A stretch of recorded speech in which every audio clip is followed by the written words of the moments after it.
By the end of the day, the VO2 max is a real reflection of your fitness, your cardiac fitness, cardiac lung fitness. And I can just add on and on. Why do I say that?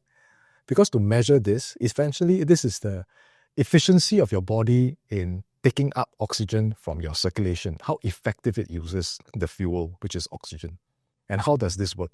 Just imagine the journey of an oxygen molecule from the atmosphere, going into your nostril, passing through the lungs, going through the membranes in the lungs, then into the capillaries, carried by the red blood cells, transported to the various organs, and which is the largest organ that uptakes your oxygen metabolism? Your muscles, right?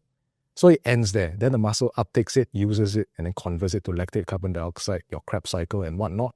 And then it returns the used up red blood cells to your lungs, and the whole cycle starts again.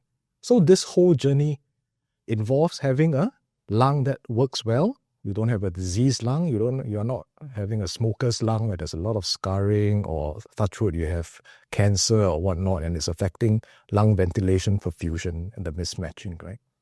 You need a good red blood cell, right? If you're anemic, if you're a certain type of what we call hemoglobinopathies, where the hemoglobin that carries the oxygen is dysfunctional, then you will run into problems, right?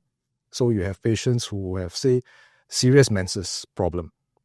They lose a lot of blood monthly, so they are anemic, not through any fault of theirs, but through a physiologic cycle.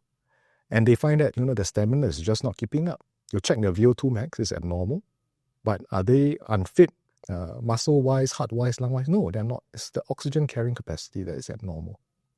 So after that, the red blood cells, after they take up the oxygen, where do they go? How do they get there?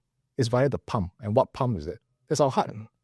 So if you have a weak heart, you have a heart that is stiff, that cannot fill properly, you got problems, right? You can't deliver the oxygen efficiently to the end organs, which are the muscles. And the final destination is the muscles.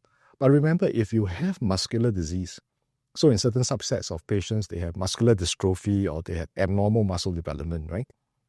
These muscles are ineffective in extracting oxygen from the red blood cell. So your upper stream of the journey may be normal, but the final recipient is dysfunctional, and you also have an abnormal VO2 max. So if you imagine this entire journey, you realize the VO2 max actually represents the whole spectrum of this sequence of events. So if you have a great VO2 max, means everything along the chain is working well. So it's a fantastic tool to really assess your overall cardiorespiratory fitness. This concludes Dr. Koh's thoughts on the matter. I hope it has been helpful to you. This is actually a segment from a future podcast episode that we're going to be publishing. If you'd like to see more such content, please feel free to subscribe. If not, till next time, take care.